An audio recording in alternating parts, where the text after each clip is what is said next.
Hello, this is Lise Nielsen, Artist in the Woods. I'm really glad you joined me today. I will be working on part 2 of my Tahoe scene that is of a study. I have taken this study and I have been reworking this study to make it better.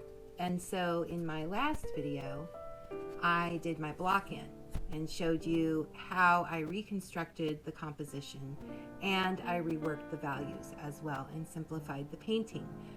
And so I'm really excited to be getting back into this, to finish this painting today, and to continue to hold on to the simplicity and values that I have. At some point I lost my hard drive and probably lost any photos, which actually might benefit this painting. So I'm only looking at the study today and using my visual memory. So these are the major things in the reference file, the study and what's up here.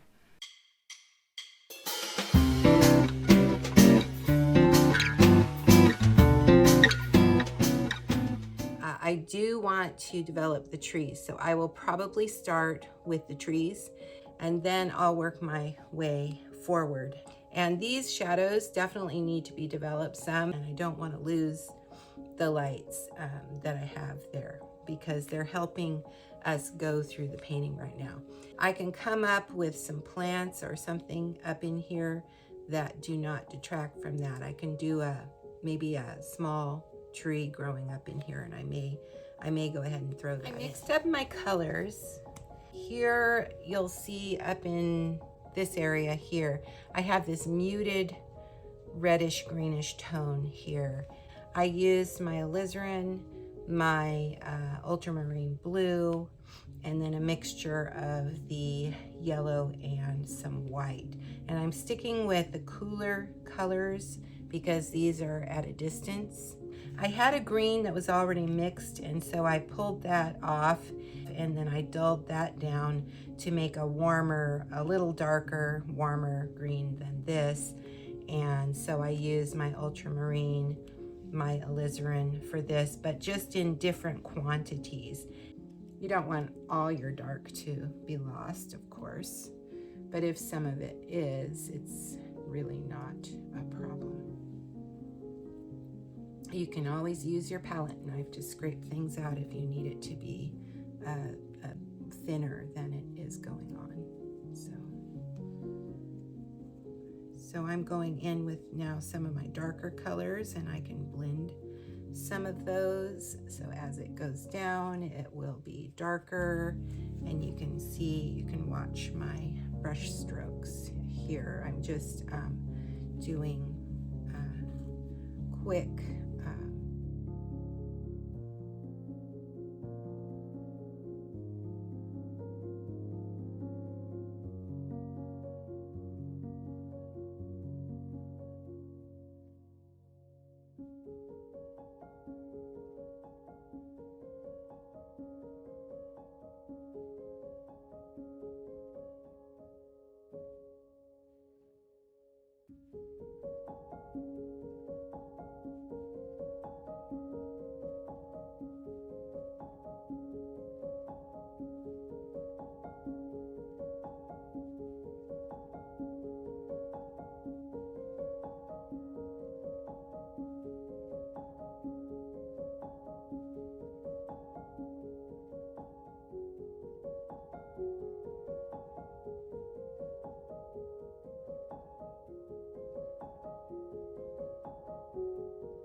it's the way I had this painted.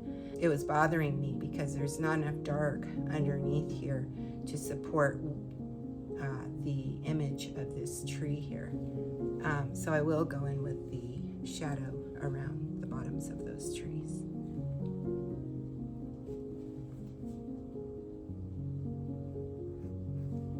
Okay.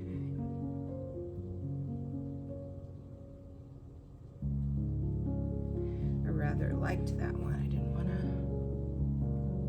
mess it up too much. Oh, that's the wrong color.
So I want that to be a darker shadow under there, and with color, some warmth in that.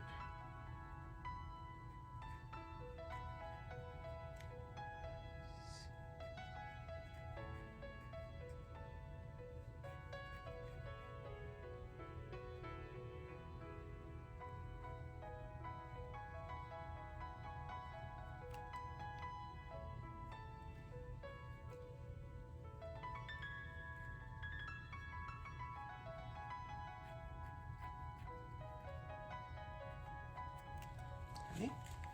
It didn't take much to help those areas there. So we'll have some here as well.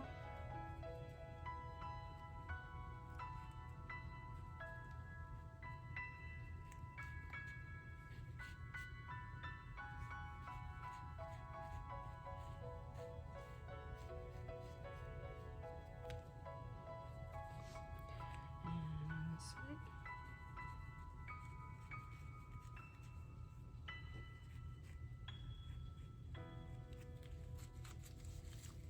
So you have shadows on the ground plane as well because of the little divots that you'll see in here. Differences in height of the ground. And so you'll have some shadow just created by those little divots.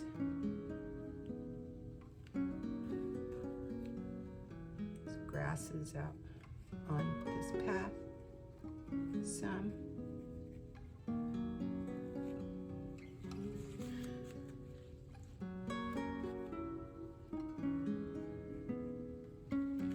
Got a little carried away there.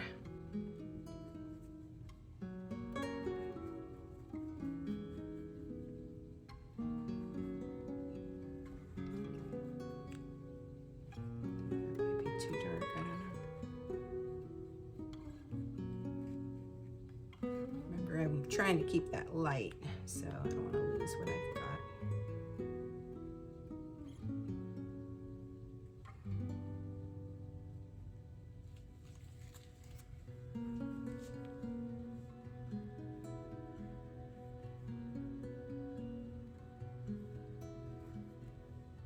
Light touch when you are smoothing that into other areas. I do like the colors that I see here, and they were warmer. These are lighter, but which is fine because they're getting that backlit kind of thing that we wanted to happen there. But I do like the warmer tones here rather than the cooler green that I was seeing here.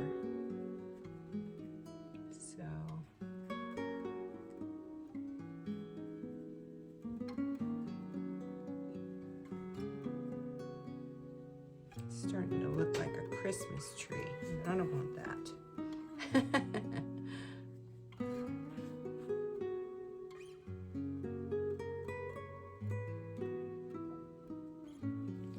Then I'll go back in with some of these darker greens on the interior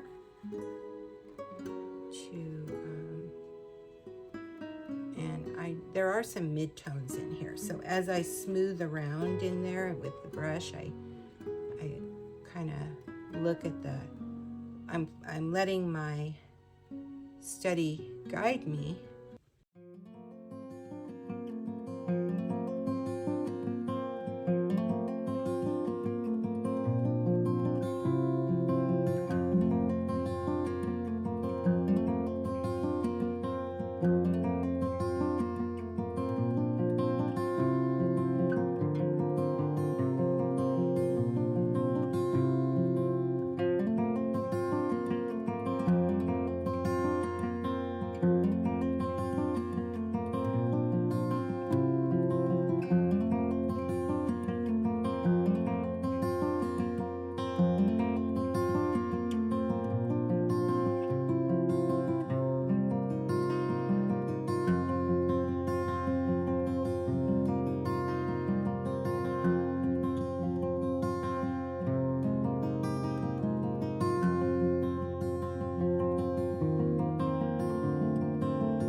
Close to finished.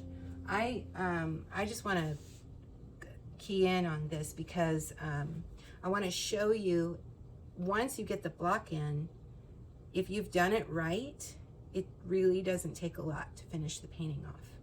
I know it's not a large painting. I think it's a 9 by 12. On this one, these are those fall colors. I'm gonna let some of this green drift into it to mute it down because it is a muted down pinkish reddish tone, like a salmon-y color. The green actually grays it, which is good. I'm gonna have a little bit of alizarin in there. So I'm using my 2 yellows and a lot of white to keep it light. I don't know that I want it as light as the ground plane. I think part of that is it's detracting here. So if I just touch it and try that, That's probably not light enough. I actually have that lighter than the ground plane. So maybe if I do that for some of that top foliage, because it's a different color than the ground plane, it might work. But also, if I were to bring in some shadow around it more here, in here, let the shadow be more simplified in here.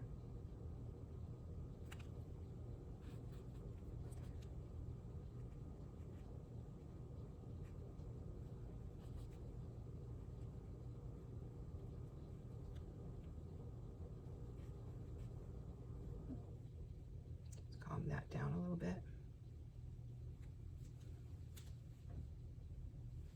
Okay, so let's see if that makes it work. Now I want to go in with some of these beautiful greens, but on the warmer side.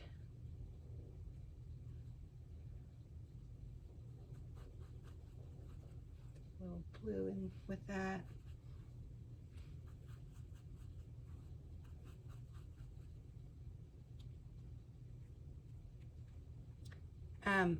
Bushes like this are like small trees. If you think of them that way, they are considered the upright form. So you don't want to make them too light, but that part on top, because this is a backlit scene, it's important to kind of adhere to the light that was in the scene. If I add a little bit of blue and yellow into that, and give this some foliage.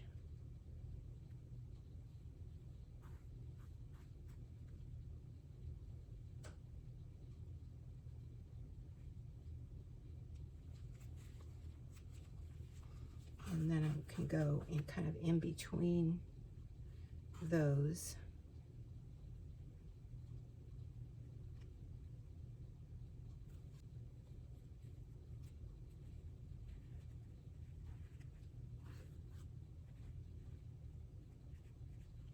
You can tell when I get real quiet, I'm kind of working things out here. I'm losing my simplicity of this, which is bothering me. So I'm gonna revamp this, and I need some dark to do that.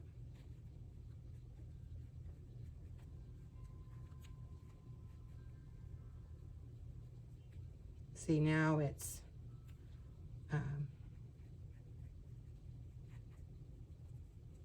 starting to look like that has a top plane that's being hit by the sun. And I actually kind of want it to go out this way a little bit. I don't like the shape of it too well. Plain on top also.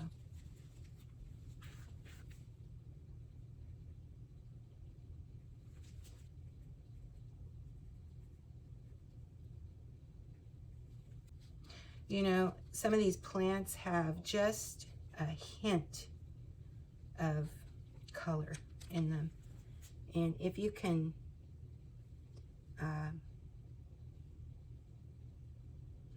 figure that out, and I think that's the case with this one, I was seeing it as something with more color.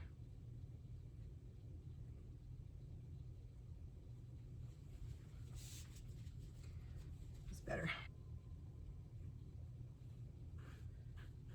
It kind of gives it more dimension.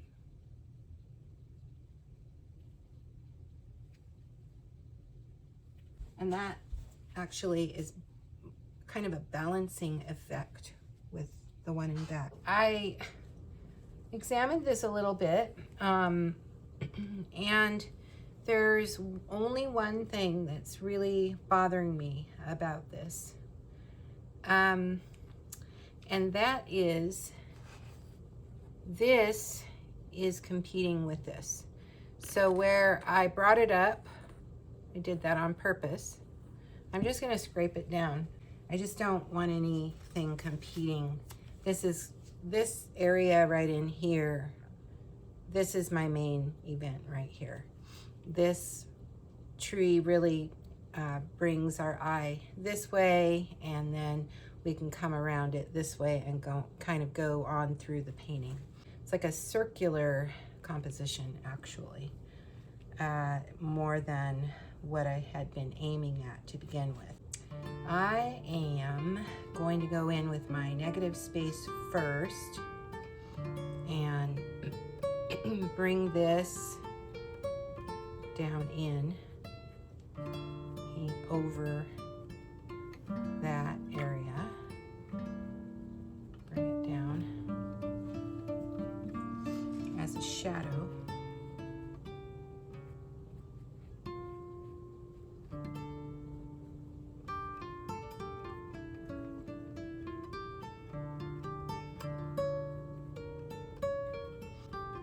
And I'll go in with my path around this to show the shape of that bush.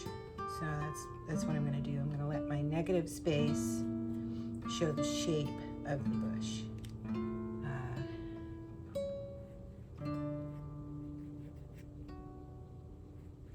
And I'm looking at this right now because that is more or less what I had.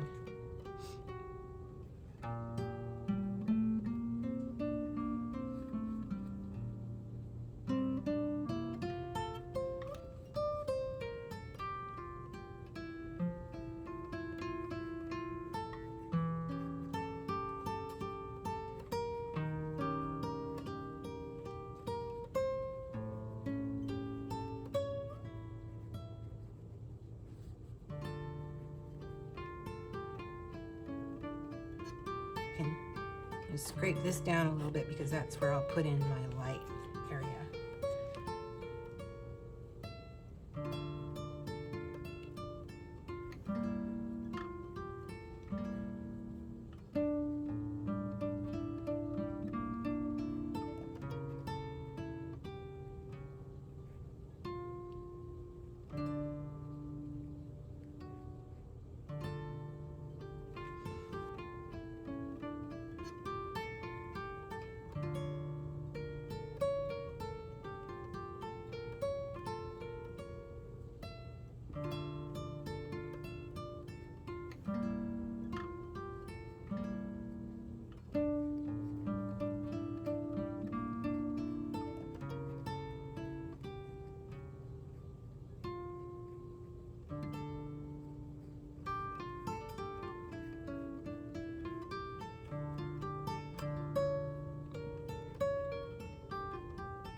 I like these light areas shining through.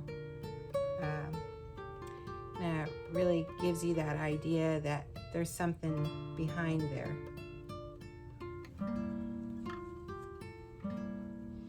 Which of course there is. And shadows, within shadows, you do get more color. It kind of, I don't know exactly why, but right on the edge of a shadow, you'll see more color.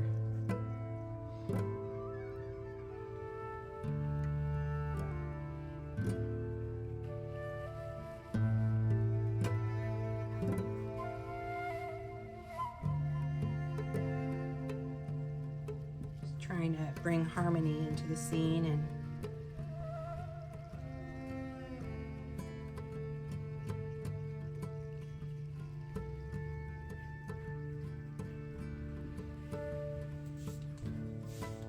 I think the change in this really helped a lot.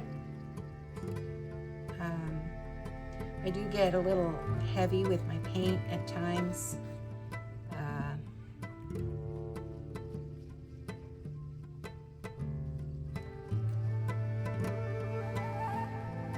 I get a little thick, is what I'm saying.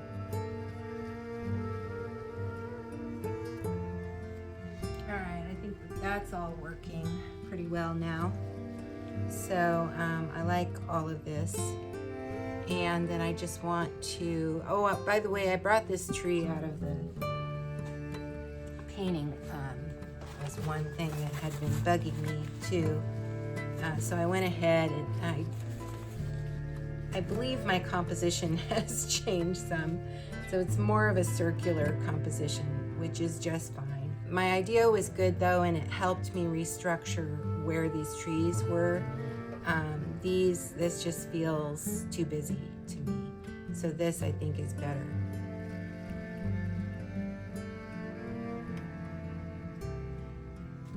Go back in with the sky.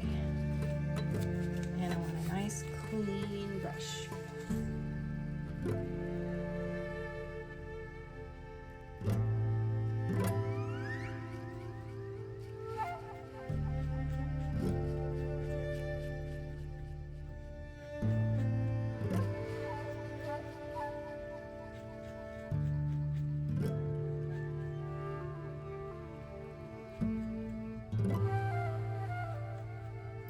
Borrowing a little bit of that warm peachy color to go into that.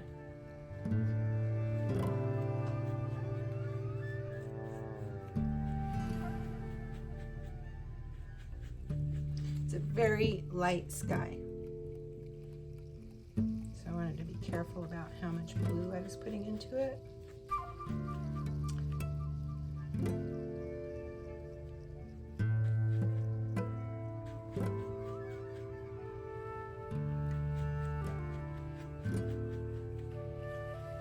About right. I'm looking at what I'm seeing here. I'm trusting that that color that I found to be out there when I was doing this in plein air.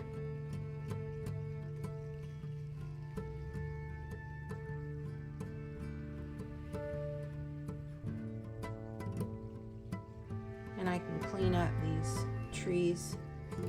Now, if I don't like the shape of something,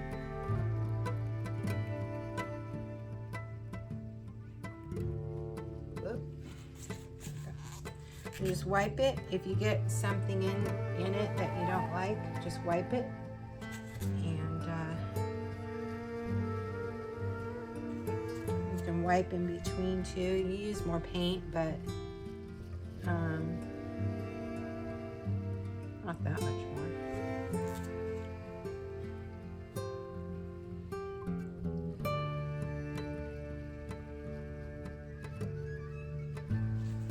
I'm going to need some white to go in as well, but it's a warm white for some of these clouds that were hanging over the mountain there.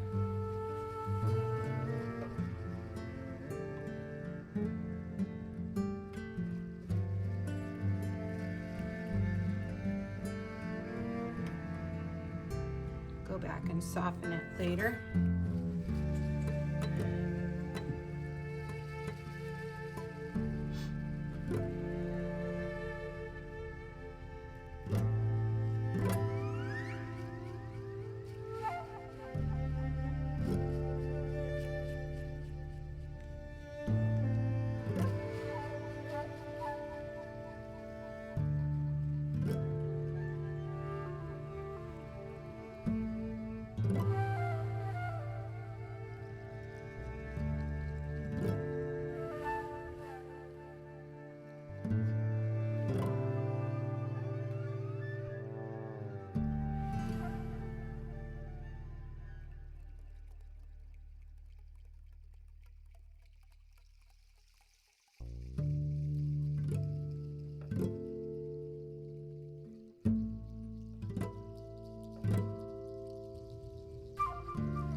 Now with the sky, you do kind of have to be careful when you're going around the trees. So this is more of a cautious kind of painting for me. You know how I like to paint with energy.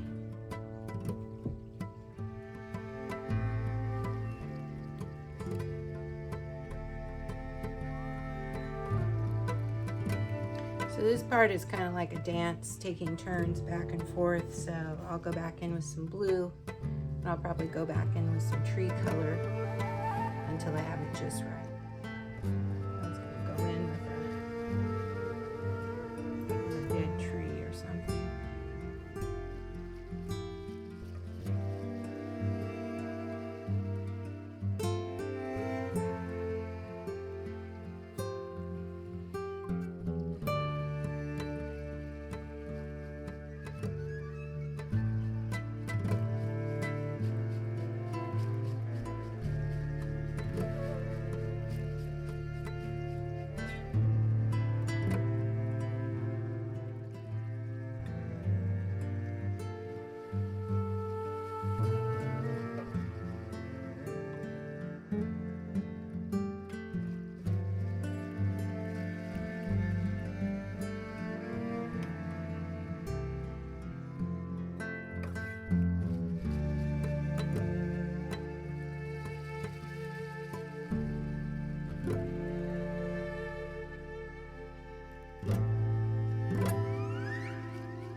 thank you for joining me.